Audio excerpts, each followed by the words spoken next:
Yet cease your ire, you angry stars of heaven. Oh, let it suffice the greatness of your power. To bereft the prince of all his fortunes, and having thrown him from your watery grave, here to have death and peace is all he'll crave. Oh, faith, friends! I am thinking of the poor men we saw cast away before us even now. Alas, poor souls. Now afore me, a handsome fellow. Come, thou shalt go home, and we'll have flesh for holidays, fish for fasting days, and more o'er, puddings and flapjacks, and thou shalt be welcome. Hark you, sir, do you know where you are? Not well. Why, I'll tell you. This is called Pentapolis, and our king, the good Simonides. He is a happy king, since from his subjects he gains the name of good by his government. Brother, help! Armor! My shipwreck now is no ill, since I have here my father's gift in his will. And I'll tell you, he hath a fair daughter, and tomorrow is her birthday. And there are princes and knights come from all parts of the world to joust and tourney for her love. Why, wilt thou tourney for the lady? Prince, I am clothed in steel. Then honor be but equal to my will. This day I'll rise, or else add ill to ill.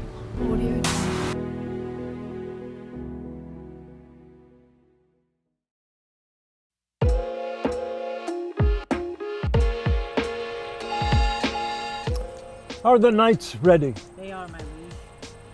Return them, we are ready.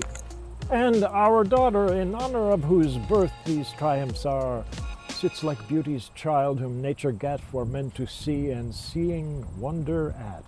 It pleaseth you, my royal father, to express my commendations great, whose merits less. 'Tis now your honor, daughter, to explain the labor of each knight. Which, to preserve mine honor, I'll perform.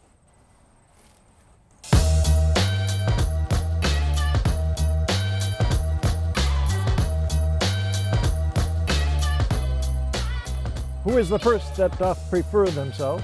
A knight of Sparta, my renowned father, and the device she bears upon her shield are the words, "Thy light is life to me." She loves you well that holds her life in you. And who's the second that presents himself?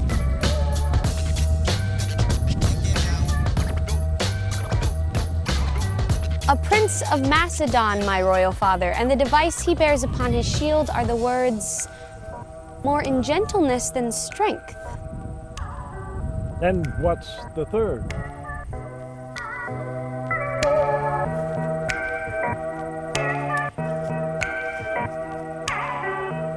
The third of Antioch, and his words, "Triumph leads me here." What is the fourth?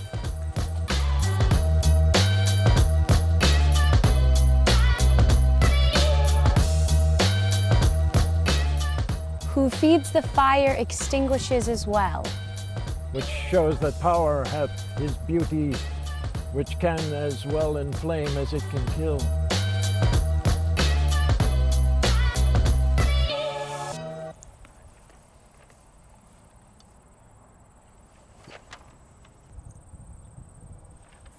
The fifth and last, the which the knight himself with such a graceful courtesy delivered. He seems to be a stranger, but his motto is, "In this I hope I live." A pretty moral. From the dejected state wherein he is, he hopes by you his fortunes yet may flourish. He had need mean better than his outward show. Can any way speak in his just commend? He may well be a stranger, for he comes to an honored triumph, strangely furnished.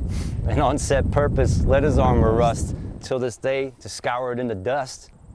Opinion's but a fool that makes us scan the outward habit by the inward man.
Knights, to say your welcome were superfluous.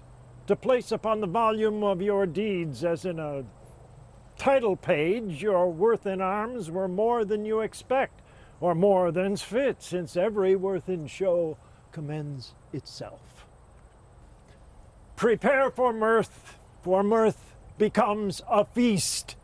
Your princes and my guests. But you, my knight and guest, to whom this wreath of victory I give, and crown you king of this day's happiness. 'Tis more by fortune, lady, than by merit. Call it what you will, the day is yours, and here I hope is none that envies it. In framing an artist, art hath thus decreed to make some good, but others to exceed. Come, queen of the feast, for daughter so you are, here, take your place, marshal the rest as they deserve their grace. We are honored much by good Simonides. Your presence glads our days. Honor we love, for who hates honor hates the gods above. Sir, yonder is your place. Some other is more fit. Contend not, sir, for we are gentle folk, that neither in our hearts nor outward eyes envy the great, nor do the low despise. You are right, courteous knights. Sit, sir, sit.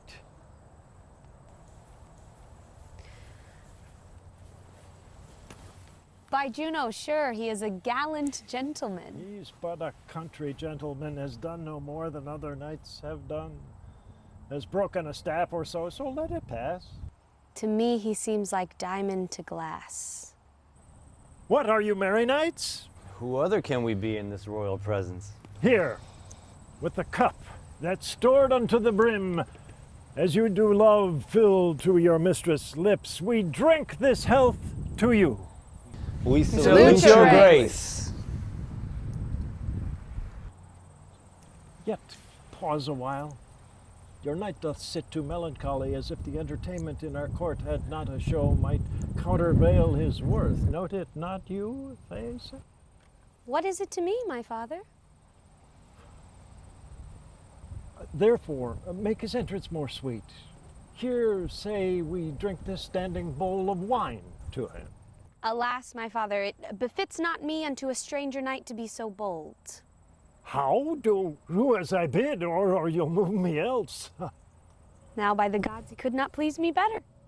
And furthermore, tell him we desire to know of him, of whence he is, his name and parentage.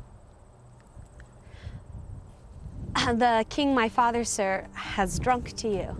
I thank both him and you, and pledge him freely. And further, he desires to know of you, of whence you are, your name and parentage. A gentleman of Tyre, my name Pericles. My education been in arts and arms, who, looking for adventure, was by the rough seas refs of ships and men, and after shipwreck was driven upon this shore. He thanks your grace, names himself Pericles, a gentleman of Tyre, who only by misfortune of the sea, bereft of ships and men, cast on this shore. Now, by the gods, I pity his misfortune, and will awake him from his melancholy.